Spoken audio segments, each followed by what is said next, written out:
is brought to you by Head Start Basketball. Each athlete has a player card. They have to register with a USA organization, and they get a player card with a number that travels with them. The coach has to hold on to the player card wherever they go.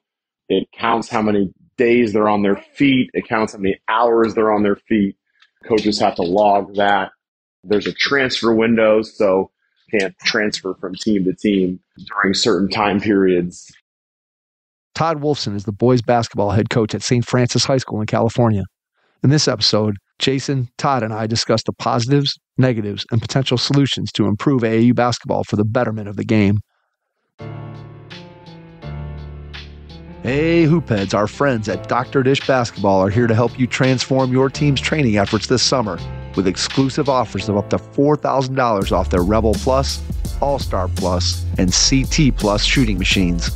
Unsure about budget? Dr. Dish offers schools-only financing to make getting new equipment easier than ever. Learn more at drdishbasketball.com and follow their incredible content at Dr. Dish B-Ball on Twitter, Instagram, Facebook, and YouTube. Mention the Hoopheads podcast and save an extra $300 on the Dr. Dish Rebel, All-Star, and CT models. Those are some great deals, Hoopheads. Get your Dr. Dish shooting machine today. Hi, this is Tim Hoyer from 180 Coaching, and you're listening to Hoopheads Podcast. Prepare like the pros with the all-new Fast Draw and Fast Scout. Fast Draw has been the #1 play diagramming software for coaches for years. You'll quickly see why Fast Model Sports has the most compelling and intuitive basketball software out there. For a limited time, Fast Model is offering Hoopheads listeners 15% off Fast Draw and Fast Scout. Just use the code HHP15 at checkout to grab your discount, and you'll be on your way to more efficient game prep and improved communication with your team. Fast Model also has new coaching content every week on its blog, plus play and drill diagrams on its Playbank. Check out the links in the show notes for more. Fast Model Sports is the best in basketball. Get ready to take some notes as you listen to this special AAU episode with Todd Wolfson from St. Francis High School in the state of California. Hello and welcome to the Hoopheads Podcast. It's Mike Klinzing here with my co-host Jason Sunkel, and we are pleased to welcome back to the Hoopheads Pod Todd Wolfson, head boys basketball coach at St. Francis High School in California. Todd, welcome back. Appreciate you guys having me. Love what you guys do, and honored to be back.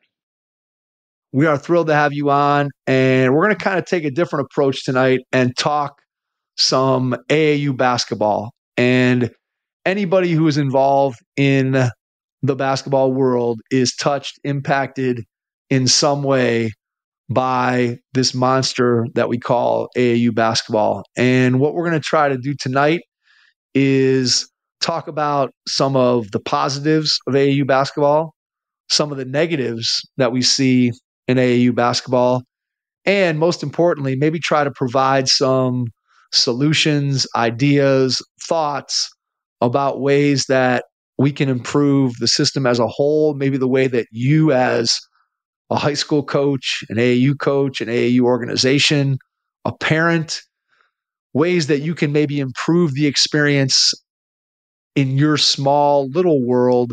Maybe we can't do the sweeping huge change all at once, but what are some things that maybe individually we can do to make our experiences better? So, Todd, first of all, welcome in, and thanks for being willing to jump on and talk some AAU tonight.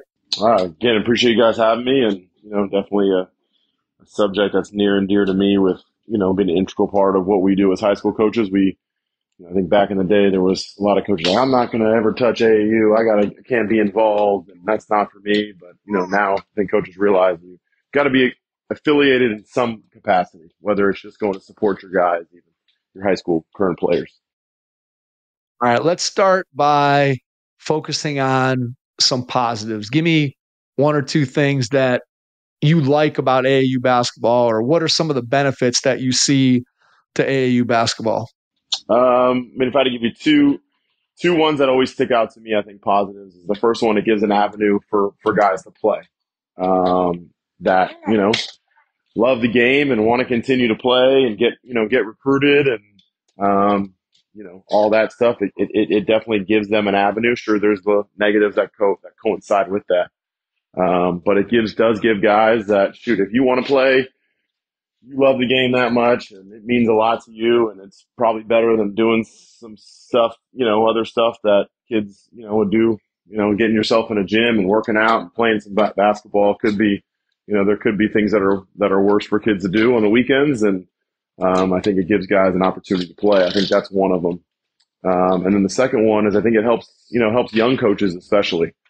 It's hard. We all know, all coaches have kind of been in that world before, and where you're trying to become a high school coach or you're trying to become a college coach or whatever the case may be. And, you go look at that job title and it says, need 7 years experience or need 3 or 4 years of coaching experience or, whatever the case may be. And sometimes you can't get that high school job because you don't have that experience. But giving yourself, a nice AAU resume sometimes helps these younger coaches kind of get their foot in the door and help out in the high school world and give them an opportunity.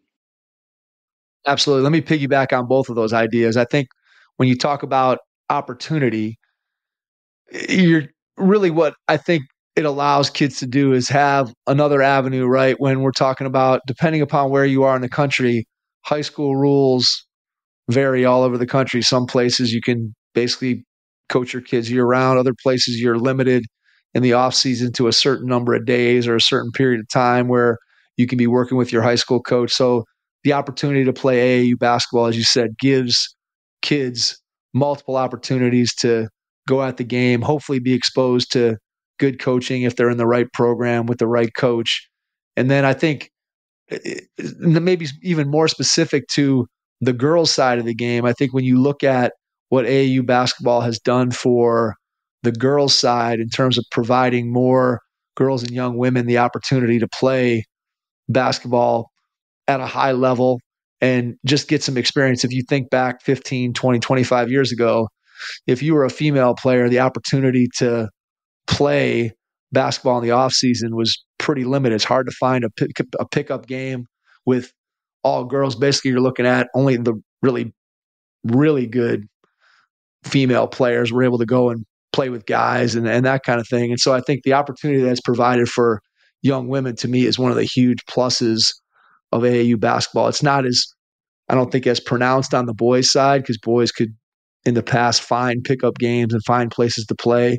But I do think on the girls' side, that's a huge piece of it. And then to talk a little bit about the coach side of it, I think in addition to getting something on your resume, I do think that the opportunity to get reps coaching games is something that I don't really take for granted. When I get an opportunity, and I've coached my kids in AAU basketball, and just to have the opportunity to sit and be the head coach and make decisions and know when to call timeout and change defenses or change offenses or make adjustments, all those things that, regardless of what level you're coaching at or you want to coach at, I think the more reps that you can get as a head coach making those decisions, the better off you're going to be as you continue to advance on in your career. So I think those are two really positive things that AAU basketball does.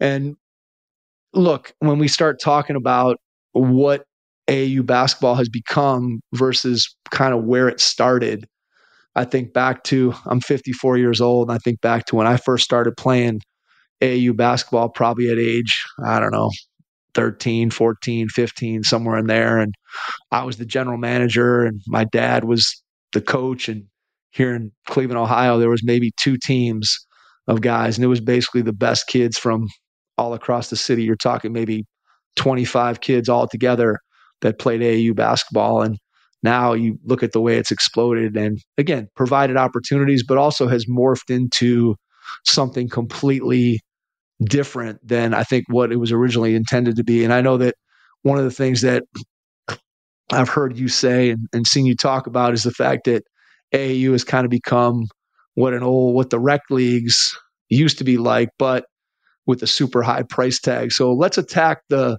rec league part of it and just getting back to sort of what the original intent maybe was with AAU in terms of providing an opportunity for some of the really good players, and then also not excluding the players who want to play the game in a different way, maybe not at the same level of intensity, and how do we provide opportunities for those kids? So let's attack the high end of AAU first.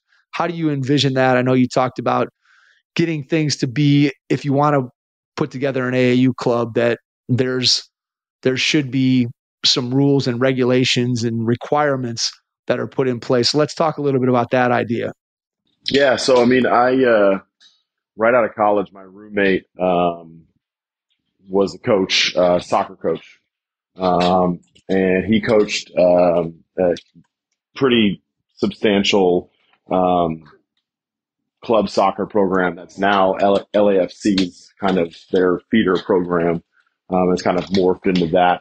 And just hearing some of the stuff that they have to do on the USA soccer level and the soccer youth academies and how that's run, I think that's somewhat of the model. I think that works. And I think that's a great way to do it. They regulate how many teams can participate in the state of California, in the state of Ohio, in the state. You can't just start your own team. You have to go through a strenuous process to create your own team.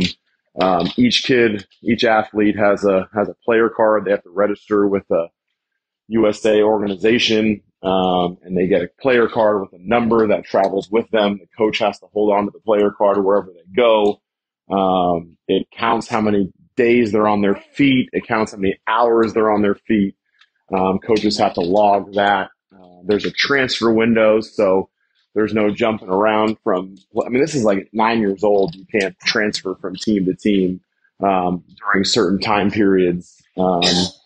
There's stats on every kid. There's coaches certifications. So in order to coach, you can't just show up. You've got to get fingerprinted first, like, being a teacher would, where that's not a process that happens at the AAU basketball level. You've got to get fingerprinted. You've got to get background checks. You've got to take classes, and the classes are not easy.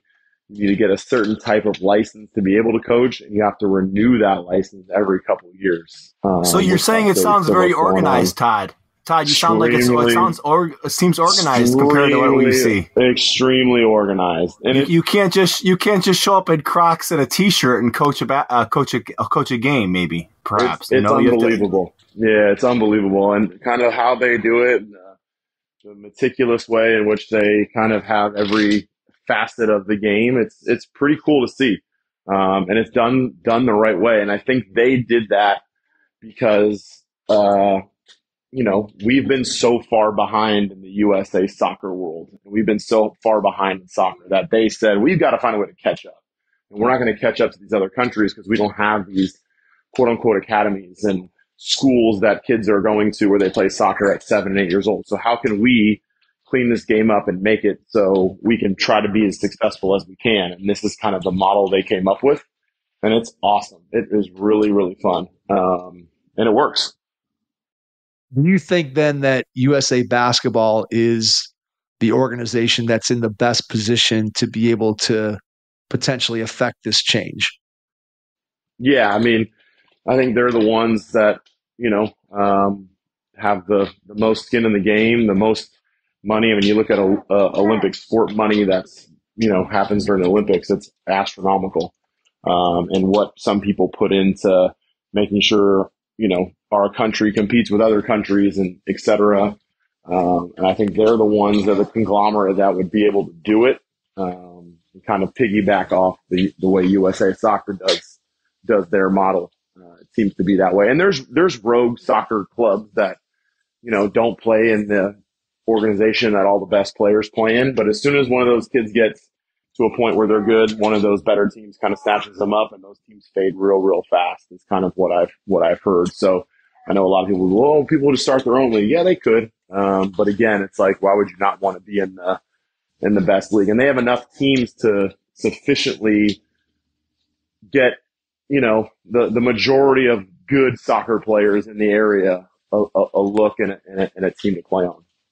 So when we think about that particular model and we kind of break down why it would work and how it would help to regulate what we see in AAU. And I think when I heard this and when I saw you tweeting about it, and you start thinking about that card that travels with kids and keeps track of where they are, what they're doing, and allows both the organization, whether that's USA Basketball, to monitor them, but it also allows them to kind of keep track for themselves of, hey, here's what we're doing. And it to me, it seems like a situation where if we have all that information and we could all tie that all to that player ID, we'd eliminate a lot of the goofy problems that you see where you have a kid, okay, this kid's playing on this team in this tournament, and then all of a sudden they're showing up on another team in the same tournament, which I know I had that happen with my older daughter. One game we're playing and we're winning the game at halftime, and all of a sudden 4 players show up in the gym at halftime, and they come in and the team ended up beating us. And then in the same tournament the next day, we're playing a game, and midway through the first half, one of the girls that we played against on another team the day before shows up and tries to check into the game. And I'm like, hold on here. This girl played on a different team in the same tournament. And that's obviously kind of an extreme example, but I know that, and I'm sure you've seen it, Todd, that you have players that every weekend you show up and they're on a different team. And when you start talking about what's good and what's healthy for kids, that's obviously not the situation that anybody wants to get into. 100%. And also, the other caveat is the age thing. They do their tournaments by age, not by grade. So there's not a 7th grade division and a 6th grade division. There's a 13U division and a 12U division, and kids have to turn in their birth certificates to get their cards, so you know exactly how old everybody is, and you can't play somebody up, and you can't play. There's it just makes it fair. It makes it easy. They keep track of red cards and how many times the kids get thrown out of the game, and if you get a certain amount, you're banned for a year. You can't play soccer in the United States. I mean, it's again, like you guys said, it's organized, and I think that's something that needs to happen. The problem is with basketball is it's an indoor sport where you can easily regulate admission prices, where soccer is a little bit more difficult, I think, with giant fields and harder to regulate that. So I think the money side of it, the money side of basketball is preventing this. So how do we go about bridging that gap between you have all these individual actors, meaning AAU organizations, tournament organizations, you have coaches that just put together a team here, a team there. What in your mind, how do we bring this under one umbrella? And then obviously kind of what we're talking about is players that are at a higher level. What do we do in your mind with then once we get beyond that top, whatever percent we're talking about, let's say 20% or 10%, whatever the percentage is, then what do we do with the kids who are below that threshold, who still want to play, who we still want to give a great experience to? Does the system then just flow out from there where those kids are still under this same system, but just at a different tier? Is that kind of how you would envision it? Yeah. So there's developmental, there's an EYBL, and there's a division below that, and then there's a division below that, and there's a division below that. And, once you join the club and they've got maybe, for their 14U, they've got 8 teams, and that coach can move guys up and down, and, you can't really transfer teams till your window's done, but, we've got 8 teams, and we find a number of teams that suffices for basketball. And again, that, soccer's kind of figured that out. Soccer's pretty popular, maybe not as popular as basketball, but, they've kind of sufficed that out and figured that out. And then I hate, as much as it happens, we all get to a point in our life, unless we're LeBron James or Steph Curry, where, you're just not good enough anymore, and you got to figure something else out. So I think you get to that point with everybody. We've all been there. So, you're trying out for a team, and they've got 8 13U teams, and you didn't make any of the 8. well, maybe it's time to pick up another sport, or go play at LA Fitness like we all did, back in the day, or go play at the park, and maybe we'll bring back some of that stuff that kind of is lacking a little bit.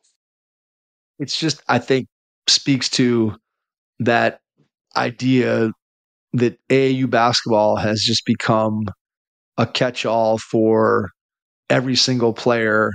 And it's really, I think, in a lot of people's minds, it's sort of the only option. And it's really not the only option, because you just listed out a few, and I could include just playing in your city's rec league. And there's lots of different ways that you can find to continue to play the game if you love it. But I think parents so often see that they have this delusion about how good their kid is and what they want their kid to be doing. And they talk to other parents and they see what other parents are doing. They see what other players are doing. And obviously with social media today, you can look up and see what every 8U kid is doing because somebody's posting their highlight film, or they're this or they're that.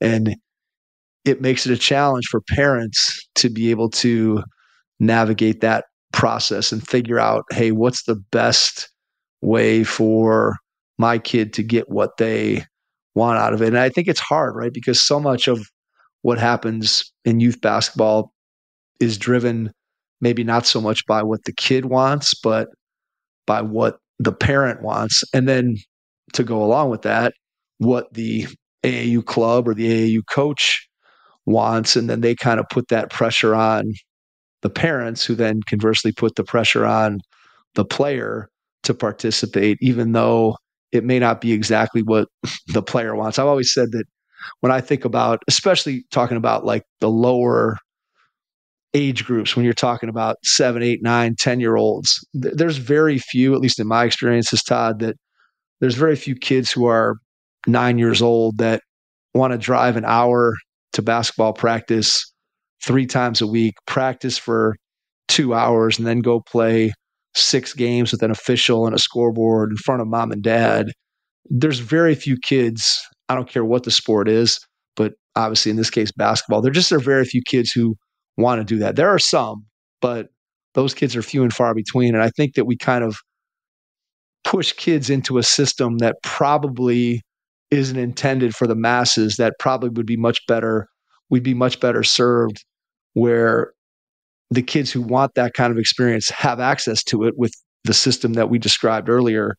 And there's an alternative for kids who want to play the game on a more casual level. And clearly we want those kids playing, but it's just a matter of how can we provide them and their families with an optimal experience. And I'm not sure that the $800 hotel weekend and the $100 admission fee for coming in to see games, I'm not sure that's the best system for an average 10-year-old player, if that makes sense.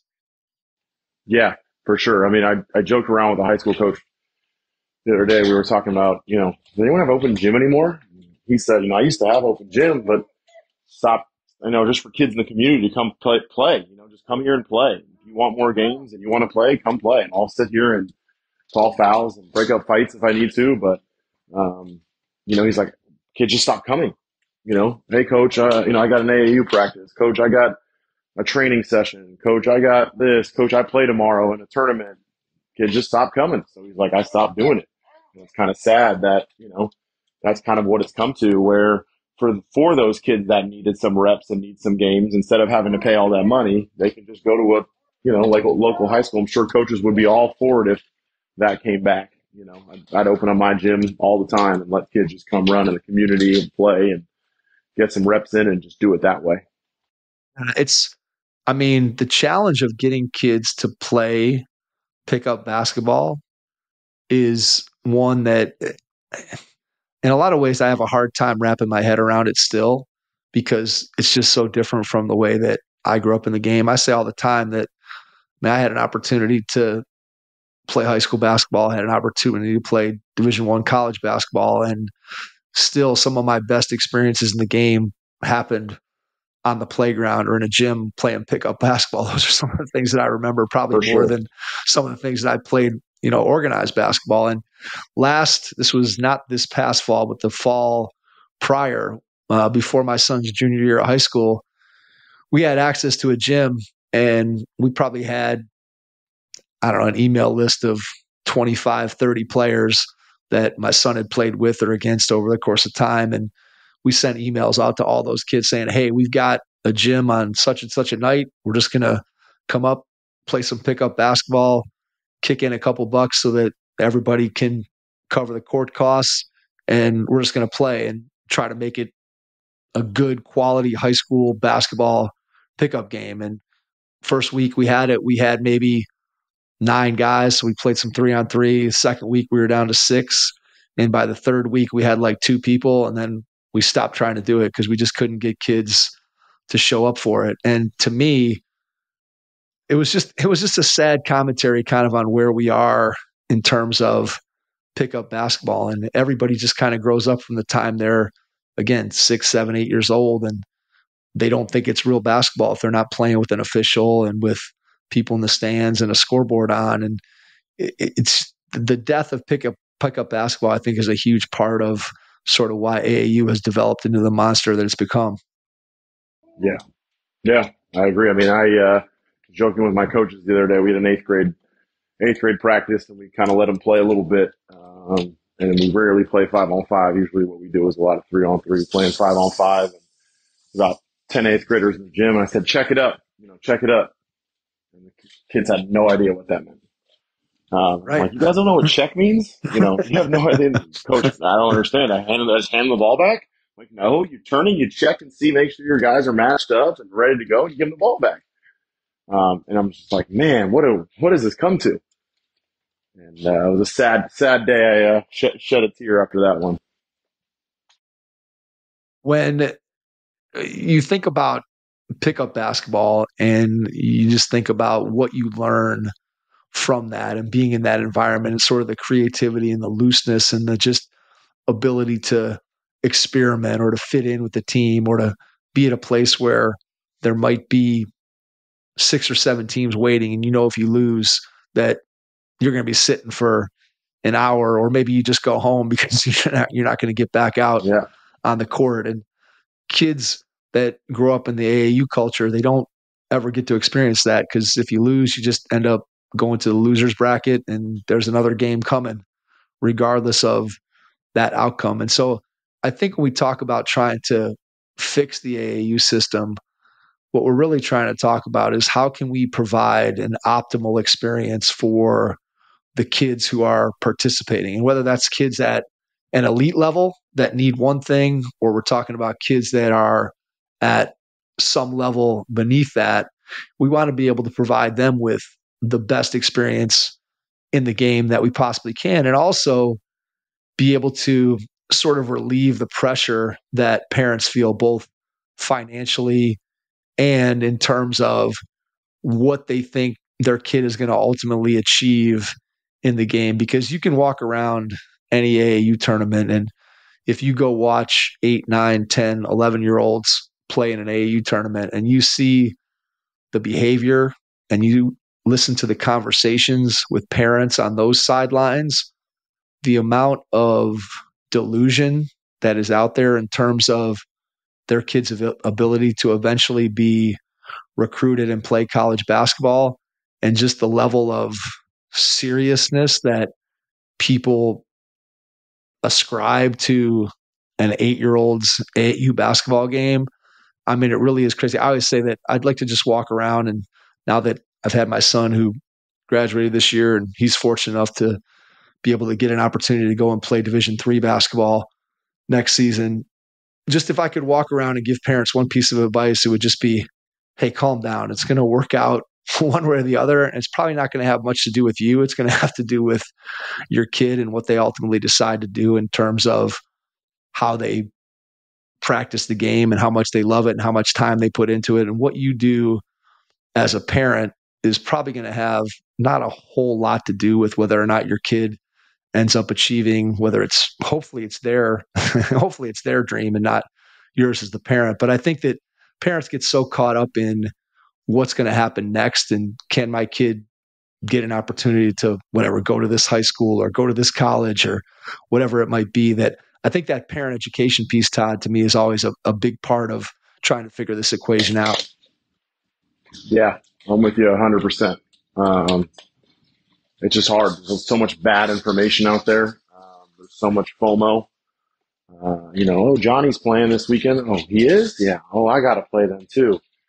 Or there's this theory that we talk about where, when you're sleeping, they're working. So you got to be working. Such a bad model, in my opinion. As long as you're getting your work in and you're doing what you need to be doing and you have a plan, I am not a fan of that model. Again, it's mind blowing to me the kind of misinformation we have. A good example, I currently on my roster, my high school team, I have a 5-star kid, plays for Team USA. And, you would never know who his parents were in the gym in terms of how they act and how they respond and their worries about, him in college and the AAU circuit. He played JV as a freshman and never had an issue with that, and played on an average club team as a sophomore and, never had an issue with that. And they knew he was going to be good, and you can kind of see it. And, they kind of just trusted the process and went with the path. And shoot, now he's, got offers to most schools in the country and is headed to Colorado to play for Team USA. So I always want to reference the good stories where it kind of comes back to them and kind of what they've done. And it might be a diamond in the rough, but they've kind of handled the process, I feel, the right way and kind of just let things play out as they be. And they're always telling me, whatever God has in plan for him and whatever happens is going to happen. And it's just a great, refreshing model. And I wish, people would tell more stories about people like that instead of the other side of the coin. Yeah, absolutely. I think there are, you're 100% right, Todd, that there are lots of people out there. I think sometimes we get caught up in these conversations and kind of paint with a broad brush that, man, everybody out there in AAU basketball is crazy. And certainly there are a lot of people out there that are, but we forget that there's also a lot of people out there doing it right. And I know that I can speak to my own experience in terms of what I've seen work from an AAU basketball perspective. And it kind of goes right along with that story that you just told, that for most people, when it works out well, and when it works out well, I mean that your kid ends up having a good experience. And by a good experience means they had fun, they were in a situation where they developed and got better. It doesn't necessarily mean that that journey ends up with a Division I college basketball scholarship, but it does mean that they have a positive experience. And I think from a parent perspective, what leads to that is somebody who educates themselves about what good AAU basketball looks like in terms of what kind of program am I looking for, what kind of coach am I looking for, what kind of tournaments do we want to play in, depending upon, do we have goals of playing college basketball? Well, if you do, then it's important that you play in tournaments where there are going to be college coaches there, because I've seen kids that play on teams that the kid was probably good enough to maybe get some looks from Division III, Division II schools, and maybe they're playing on a team that doesn't play in some of the tournaments that they should be. Or conversely, maybe they're traveling, maybe they're a Division III player, and instead of playing in their home state or the neighboring states, they're traveling halfway across the country to play in front of schools that they're never going to be recruited by, because those schools are going to recruit more local kids. And so I think it's, as a parent, you have to, I think, A, educate yourself, and then B, to your point, you have to kind of let the chips fall where they may, knowing that you're making good decisions with the best interest of your kid at heart. To me, it always comes down to, I don't care what person you are in this process, whether you're a coach, a tournament organizer, whether you're a parent, whether you're a high school coach, an AAU coach, if you go about the process with the idea of trying to do what's best for the kid, for the athlete, that more often than not, if you frame your decision around that, you're going to end up in a better place than if you're focused in on yourself. And I think parents have to sometimes just take a step back and realize that the AAU experience is about the kid. It's not about me as the parent. Yep. I agree. Hey coaches, we know you're invested in the next generation of athletes, so why not give them the star treatment this season with Game Changer? Introducing Game Changer, a free app that provides you with data to make strategic coaching decisions and to deliver memorable moments to your team and its fans. Engage your players, empower your coaching decisions, and give parents the thrill of watching every play unfold in real time this season. Download Game Changer now on iOS or Android. Game Changer equips your team with the tools they need to succeed. Download it today and make this season one for the books. Game Changer. Stream, score, connect. Learn more at gc.com/hoopheads. That's gc.com/hoopheads. More is not always better. That's kind of lost in the AAU world. Is everyone thinks more and more and more and more. More is not always better. I mean, he's on a top level AAU program and ranked in the country, and he's not playing this weekend. Not because they don't want to, and there's some tournament that everybody's playing in, but coach, you know what? I'm taking a break this weekend, man. I got some stuff to work on, and I got to rest my body, and I want to do some heat and some ice and some stim, and man, I think that, again, going back to the education piece, I think you got to educate parents a little bit better. And again, that starts with the coaches and, going back to the system, how I think it all starts again, it can reference the system that kind of we're stuck in. And I think that has to get fixed first before any of this other stuff can kind of repair itself. If we could make that sweeping organizational change at the very top, I think to your point, we would end up eliminating a lot of those smaller issues that we've been talking about in terms of what parents should be looking for, what kids should be looking for, because we'd have people who have the knowledge of the game and the understanding of what needs to be done in order to put together a system that would benefit all the kids, all the participants in this new structure of AAU basketball. I know that you and I talked before the pod a little bit about just the exorbitant cost of AAU basketball when you start factoring in the travel for parents and paying for hotels and gas and getting somewhere. And then you talk about the fees to get into tournaments. And you mentioned to me that one of the things that you're trying to do with the youth program in your community and just maybe providing an alternative. Talk a little bit about that, because this may be something that if we've got high school coaches out there that are listening, this may be something that they want to think about bringing to their community. So tell me a little bit about what you're trying to do with getting your gym open and maybe trying to give kids a different kind of opportunity. Yeah, so what we're kind of doing is almost like the park and rec model, I guess. Not the right probably term to use, park and rec, because there's definitely players that aren't park and rec level players. But any kid can come sign up. There is a small fee to kind of sign up, and every weekend you get games, whether it be 3-on-3, whether it be 4-on-4. Sometimes we'll do 5-on-5, and it's games within your community. It's kids in the area that want to just get some games in and get some coaching in, and it's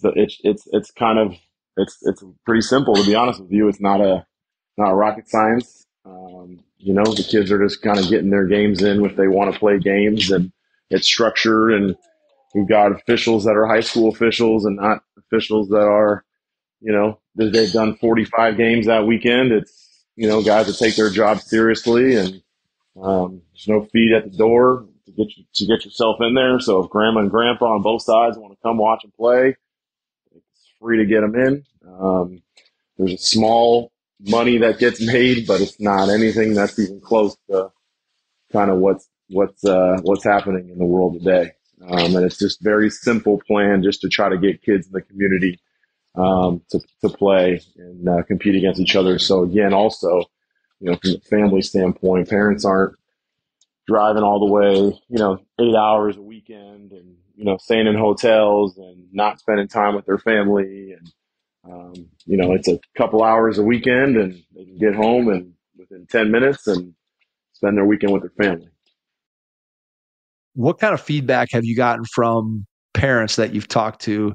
Because if we think back to the top of the conversation, and you mentioned that fear of missing out. And so if a parent is participating in the program like you just described, and some other parent in the neighborhood is talking about, well, hey, we went to this place and we played against this tournament and we're playing against the 19th ranked 10 and under team here and there. And we all know that those conversations take place.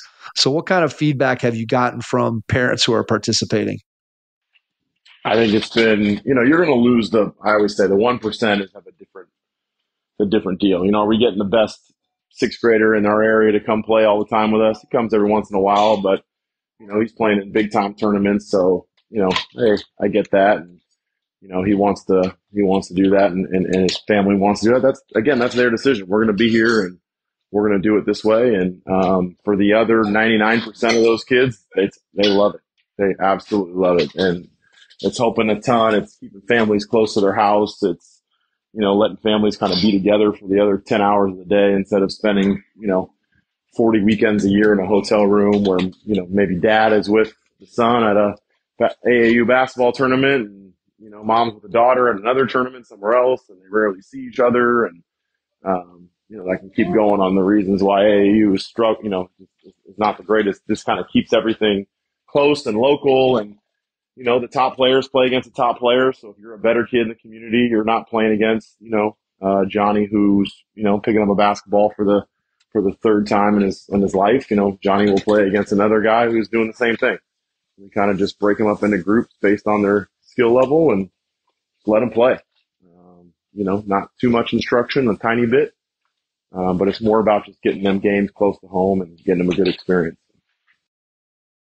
Feels to me like if you could just get people to get started with that and kind of get over the hump, that once you got it going and people saw that there was a viable alternative, that more people would jump on board with that particular model of how we do basketball. Because again, like I said, I know there are kids out there who are 10 years old who want more and more and more basketball. There are those kids that exist. But I think a lot of kids, the reason why they play any sport is to be with their friends and to play the game and to have fun. They're not trying to do it to turn into NBA players, to turn into scholarship players. I think that a lot of times is driven by parents. And so it goes back to what I talked about earlier in terms of being able to educate parents about what's important and how we go about things. And I think that speaks to another challenge that we have in AAU basketball. And it kind of is a contrasting look at how high school basketball operates in the perspective of a high school coach. There are obviously AAU programs out there that do things the right way and that develop their players and work on getting not only their teams from an AAU standpoint better, but they're also working on getting their individual players better. But we also know that there's a large percentage of AAU programs and coaches that are just putting the balls out and they got different people on their team every week and there's not really that continuity. So from a standpoint of a high school basketball coach, if you're looking for an AAU program, an AAU team, an AAU coach that you would want your players to be playing for with, what are some of the things that you're looking for from that coach, from that team, from that program that would make you feel comfortable sending your players into that environment? That's a great question. It's a great question. I think as weird as this is going to sound, I think the first one is someone that's not winning championships.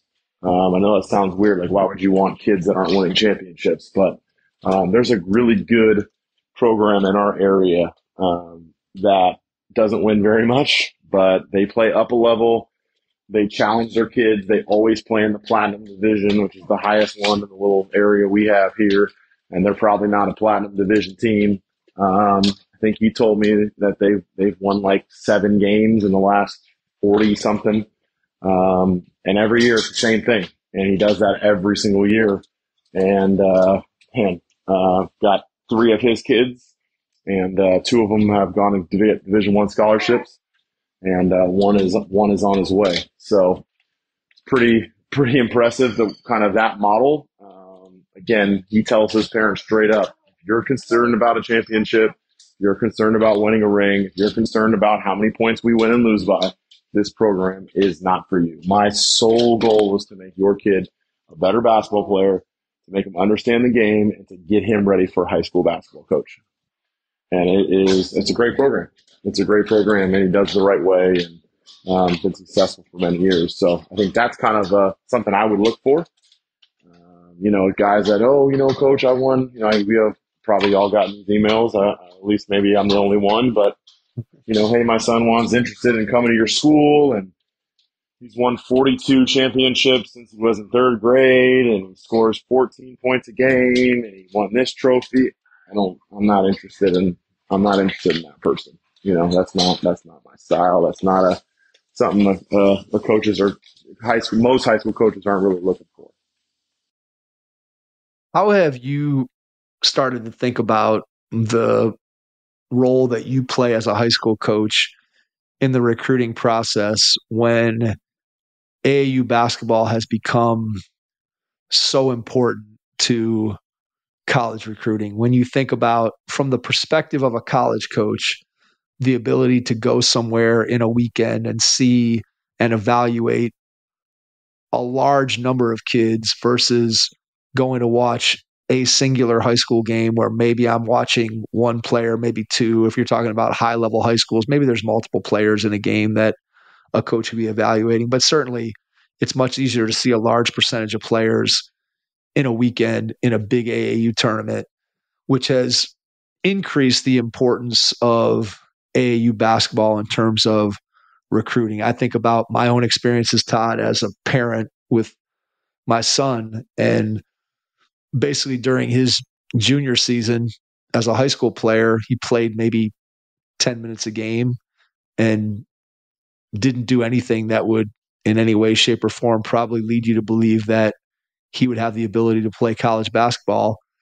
And during his spring AAU season after his junior year, played on a good team, played well, got an opportunity to be seen by lots of different college coaches, and eventually got himself an opportunity to play college basketball at the Division III level as a result of that AAU experience. And to be honest, his high school play and team had very little to do ultimately with whether or not he got an opportunity to play college basketball. So just what's your experience been like as a high school coach? How do you see your role? And then how does that play into sort of, I look at that when we talked off the top about one of the benefits of AAU to me. And again, I'm speaking from a personal level, AAU in terms of getting my son an opportunity to play college basketball was instrumental in that happening. Whereas his high school basketball experience, although coaches came and saw him play in high school this past year as a senior, most of that interest came as a result of having seen him in the spring playing AAU. And then, hey, we want to come see this kid play in high school, more to just let him know we're still interested as opposed to trying to evaluate whether they thought he could play at that level. So just how do you think about your role in college recruiting as a high school coach? I think you're vital, extremely important. As to this day, I don't know how many kids I've had play college basketball, but I don't remember a coach who's offered a guy that I've had just from seeing him in AAU and not given the high school coach a call and said, hey, tell me what kind of kid he is, what kind of person he is. Send me some high school film, send me a full game. When can I come see you guys play? I'd say it's extremely, extremely rare that they don't at least visit the high school, talk to the high school coach, visit a high school game. Good example is, UCLA saw my guy this past summer ago, liked him a ton, gave me a call. Hey, send me his transcripts. What kind of kid is he? How's the parents? What's going on with this? And then we want to come see him play a high school game. Can you send me your schedule? And they were at 7 games this year, and eventually offered them a scholarship. And, so I think it's an important role, and it's a vital role. I think both have to coincide with each other. Both have to work with each other to kind of make that work. I have conversations constantly with AAU coaches on a couple of our guys. And, hey, what's going on? Who was there this weekend? Oh, School B was there. Great. They've been calling me too and contacting me. So sounds like they're interested. And just kind of being in communication and doing whatever we can for our guys to get recruited. So I think both have to go hand in hand. And again, that's a higher level kind of kid. If you're a kid who has no offers and no interest and not a lot going on, and you've been playing AAU and still not getting any bites, that's what I think the high school coach is almost, I won't say more important, but extremely, extremely important in the fact of now it's time for me to start making some phone calls in schools that I feel he could play at, or be honest with him and say, hey, bud, I don't know if this is something for you. I think that's the, important role of a high school coach. Your first impression is everything when applying for a new coaching job. A professional coaching portfolio is the tool that highlights your coaching achievements and philosophies, and most of all, helps separate you and your abilities from the other applicants. The Coaching Portfolio Guide is an instructional, membership-based website that helps you develop a personalized portfolio. Each section of the Portfolio Guide provides detailed instructions on how to organize your portfolio in a professional manner. The guide also provides sample documents for each section of your portfolio that you can copy, modify, and add to your personal portfolio. As a Hoopheads Pod listener, you can get your Coaching Portfolio Guide for just $25. Visit coachingportfolioguide.com/hoopheads to learn more. Well, I think that ability to be honest as a high school coach with a player is something that I think AAU coaches and AAU organizations sometimes struggle with, right? Because it's almost a conflict of interest in that if I tell this kid that, hey, you're not a Division I player, maybe you're a Division III player, or hey, you're not a college basketball player, you're probably going to have to be content with trying to maximize your high school career. Those aren't things that generate more business for you. They're not things that leave people happy, even though that may be what those people need to hear.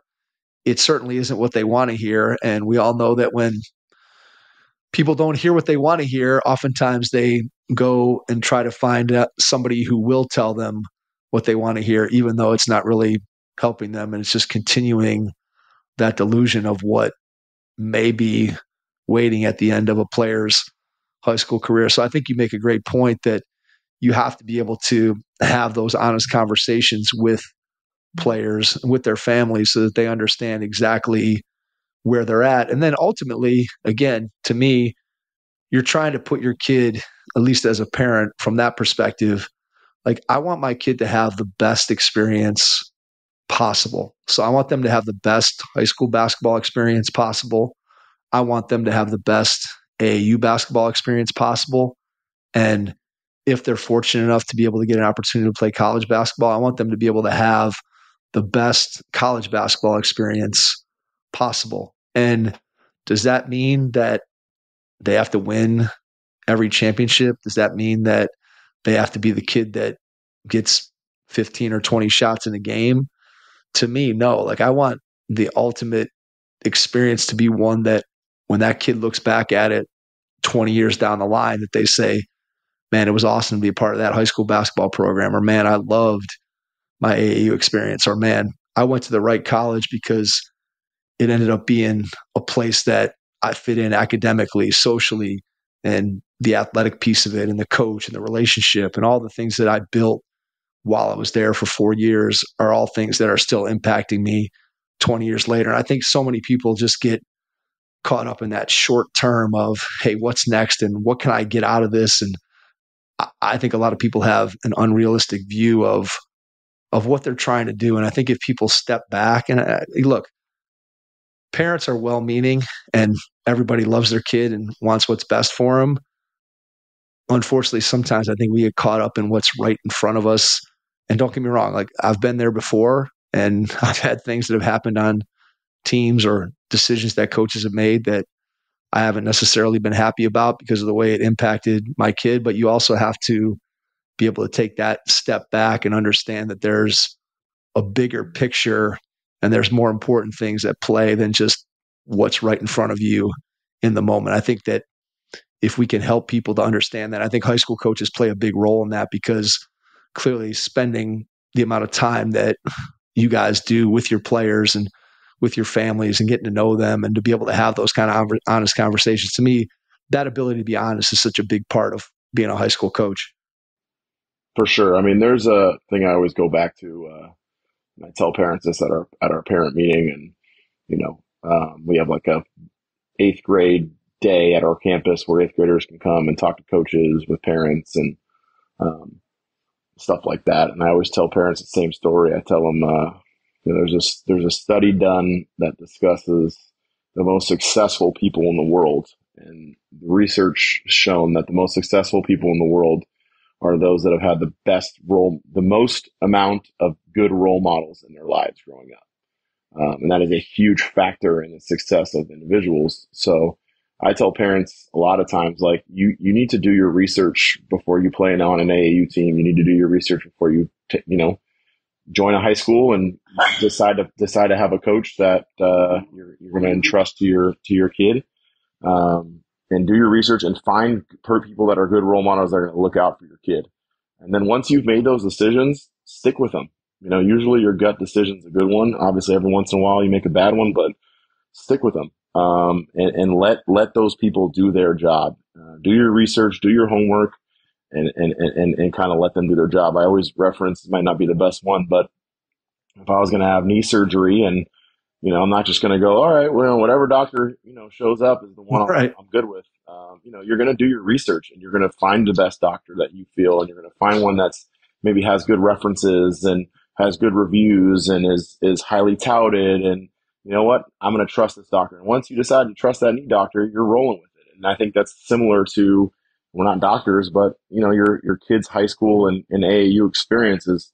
Find the best people that are going to put your kid and you're going to be happy with, and just stick with them, and trust yourself and trust your research.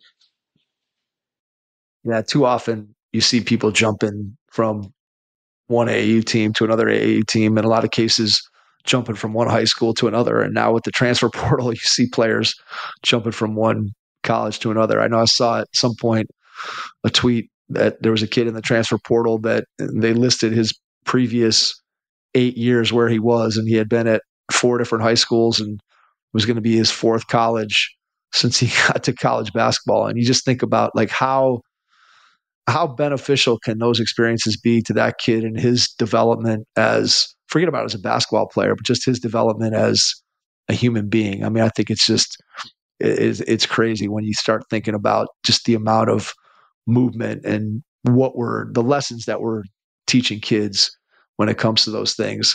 Let's talk about officiating in AAU. How do we make sure that we're getting quality officials? What can we do? And I know I told you a story about during one of my daughter's AAU games that we had 2 officials, and they were 2 young guys, and they just kind of stood on opposite foul lines from each other, and they can't really see what's going on because they're not running and giving their best effort. And then as things start to get chippy, you end up with problems. And the tournament director kind of said, hey, I don't really want to be here playing in this game either, but there's lots of tournaments going on, and we're kind of scraping the bottom of the barrel with these officials.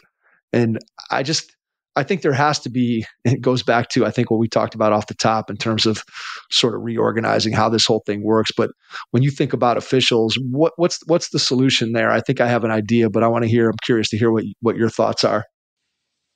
I mean, yeah, I would say if I have a game, tomorrow, whether it be AAU or whether it be 5-year-old basketball or whatever, and I said I'm paying $10,000 a game, I'm going to get the best darn officials in the world. I might get college level, NBA level officials, right? Paying people enough, they're going to come out of their way to do it. And I think you have a ton of high school officials and maybe even lower level college officials that, I'm not doing that. I'm not working for $20 a game when the gate fee is $45 a person to get in, and they're selling a hot dog for $20 and a Coke for $15. And I'm not, why am I going to sit there and get yelled at from parents and tormented for an hour for $20 a game? it's just not worth my time. And most of my friends that are, high school and college officials, they're not wasting their time with AAU. So you're stuck with the guys that are willing to do it.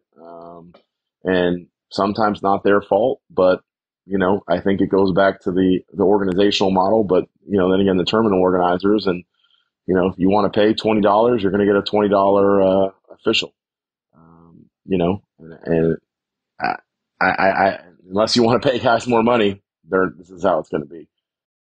And I think it goes to, if you talk about going from the top down, and you have an organization that is overseeing all this, that you have to have officials that are certified. Because I guarantee that some of these tournaments that we show up to, the guys who are putting on the striped shirt are not certified officials. And look, just because you certify an official doesn't necessarily mean that that official is going to be putting in their best effort on a given day, especially if they've done 5, 6, 7, 8 games in a row. But you at least set a standard, same way like you want to have coaches be certified. Does that mean that every coach is going to be the best coach that has ever been? No. But it does mean that that coach, or in this case, that official, has a requisite level of knowledge of what should be being done, which should raise the overall level of officiating. And I think the big thing that, for me, when it comes to officiating, is not so much worried about what kind of calls that official's making. And hey, some officials are better than others, just like some coaches are better than others, some players are better than others. That's a part of the game. What I start to worry about is when officials aren't getting up and down the floor and aren't getting into position, and then you have things going on the floor that officials don't see. And before you know it, that's when you get into situations where things happen, an elbow is thrown, a word is exchanged, something happens that an official doesn't see, and then multiple somethings happen that officials don't see. And before you know it, you get in a situation where you have teams fighting, coaches getting angry, and we have these whole situations that blow up because officials aren't getting into the positions that they need to be in order to see those things and put a stop to it. And that's what I worry about, is that we're putting our kids in dangerous positions when we don't have adults doing what they should be doing. Mike, to that point. So I was happened to be somewhere, I will keep it nameless, and I was watching an AAU game this weekend, and there was an official that was on the phone for 5 minutes while he was officiating. Yeah, that's not good. 5 minutes. 5 minutes. 5 minutes straight on the phone while I was officiating a high school AAU basketball game. Like, what is that? It's crazy. Well, it should be. Yeah, and again, I mean, it should be illegal. Who's monitoring? Who's monitoring them? How much is that guy getting paid? I'm not saying it's right, but you pay a guy to take your trash out for $5, and you pay him $100. Shoot, he's going to take that trash out as best he can. And it just goes back to, there's so much money being made. Gotta give the officials a little bit. And I think officials, yes, there's a handful that just don't care. And it doesn't matter what you pay them. But I think for the most part, if you start paying officials a pretty good salary to come do these AAU events, you're going to see some changes in the officiating. Yeah, I agree with you. And I think it comes back to, if you're a tournament operator, you're an AAU director, what you have to do is, in order to get good people, you have to be willing to pay them a wage that makes it worth their time. And if you don't, you're going to end up, as you said earlier, Todd, getting people who are just, hey, I'm willing to do it for $20 a game, or I'm willing to do it for $15 a game, or I'm willing to do it for whatever. And then it sort of becomes a race to the bottom. And again, ultimately, who suffers? It's the kids. It's not the adults in that situation. And in some ways, the adults benefit from it, because whoever's running that tournament, or whoever's hiring those officials, if I pay them $15 less than market rate, that $15 goes directly into my pocket. And so, like I've said a couple times, to me, it always just comes back to, what can I do to make the experience better for the kids that I'm supposed to be there serving. And if I'm a coach, how do I do that? If I'm an official, how do I do that? If I'm an AAU coach, how do I do that? If I'm a director, how do I do it? I just think that's a really, really important way that if we could get more people thinking about it from that standpoint, I think we'd be in a much better place. Yeah.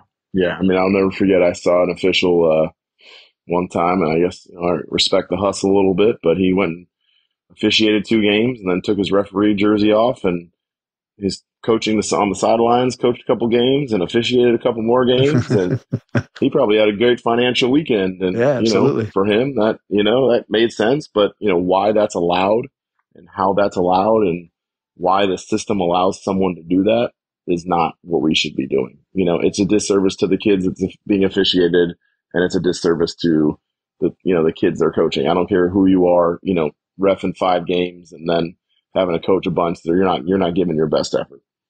No, absolutely not. I mean, there's no way you can be at your best. And again, it's not fair to expect somebody to do that. And I know that, look, you can blame that on the official, you can blame that on the tournament director, but if you're having officials ref 5, 6 games in a row, 5, 6 hours, there's no way that that ref is going to be doing as good of a job in game 6 as they were in game 1. It's just not humanly possible.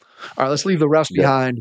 I want to talk about maybe one more thing, unless you have something else that you want to hit on, and that is 5-on-5 for young kids versus 3-on-3. And I've made this statement a bunch of times on the podcast, and I'd love to see it take place.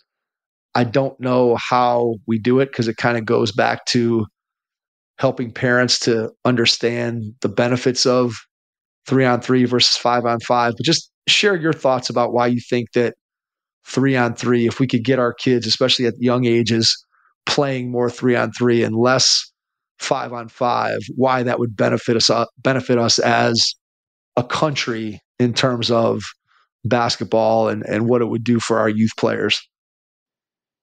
Yeah, I mean, 3-on-3 is an unbelievable way to play. And I think it's helps kids a ton. I've seen it, change kids' games drastically, especially for youth. Reason one, there's many reasons, but number one, I think obviously is you can't hide. 5-on-5, there's 10 guys on the court. I can run my kid can run up and down for 7 minutes and not touch the ball, not be involved in a pick and roll, not be involved in a missed shot, not be involved in any type of action. He's just running from corner to corner and hoping to get his spot up 3. And on the way back down, the person he's guarding is hoping to get his spot up 3. So they're kind of just going back and forth and not involved in any action, not getting better. Where if you're playing 3-on-3, you are involved in every action, every single possession. You can't hide.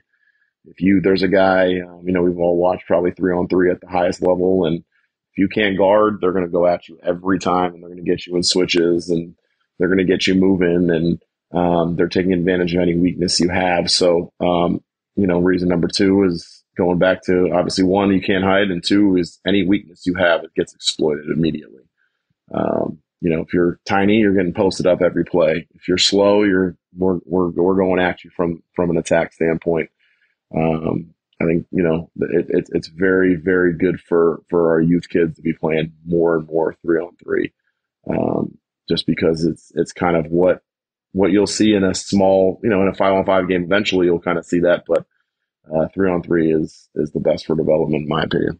Yeah, I could make an argument that if kids never played 1 second of 5-on-5 until 7th grade, and all they were allowed to play was 3-on-3, that we end up probably having more skilled players with a better basketball IQ than the system we have now. Because again, to your point, so often just it becomes kids practicing their jogging, right? They're just jogging up and down the floor and they're not seeing the ball. They're not involved in the action. Whereas 3-on-3, it's so much more fast paced. As you said, everybody's involved in the action. And I think that the obstacle there again is, one, in the system that we have now, people who are running youth basketball events and are dictating kind of what's happening, it has to be something that from a business standpoint makes sense. And there are people that are running 3-on-3 leagues and that kind of thing, but you just see how much money people can make running 5-on-5 tournaments. And if I'm a business operator,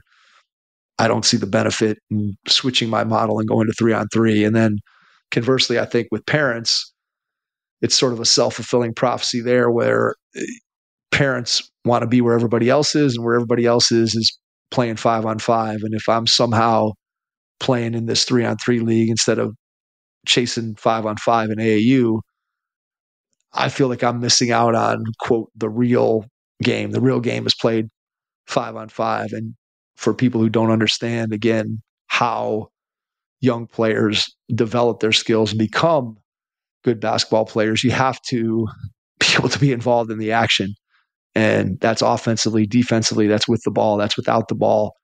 And as you said, when you're playing 3-on-3, that happens constantly. That's what the game is. Whereas if you're jogging up and down the floor in an 8-year-old 5-on-5 game, especially if you're playing on a regulation high school court, which a lot of times you'll go to tournaments and that's what you'll see, the benefit to kids in terms of their basketball skill and basketball acumen is very, very minimal. Maybe if you're the best player on each team and you're getting the ball and getting to bring it up, maybe that helps you a little bit. But most kids just aren't getting the touches and aren't getting the opportunity to be involved. So I think if we could somehow continue to get 3-on-3 to be seen by more people, hopefully this Summer Olympics, when 3-on-3 becomes an Olympic sport and more people are exposed to it, hopefully that'll start to get people maybe to see that it's a viable way for us to be able to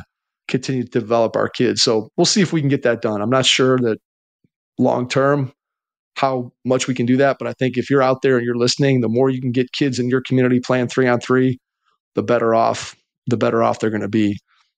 Is there anything else, Todd, that we didn't hit on? Any points that you want to make before we wrap things up? No, I mean, I think you guys hit on the most of them. Again, I don't want to be the guy that's telling you AAU is the worst thing in the world. It's not. There's definitely, again, some positives. I just think there's got to be a system in place that could benefit everyone. And I think there is a system that can be possible that does still benefit coaches and benefits players and benefits, people that have giant 18 court facilities. And, there's ways that everyone can still make their money and do things the way they want to do them, but in that's a little bit more regulated and a little bit more with the intention of helping kids and helping the, basketball as a whole, so we can get better players and get a better product and educate parents better.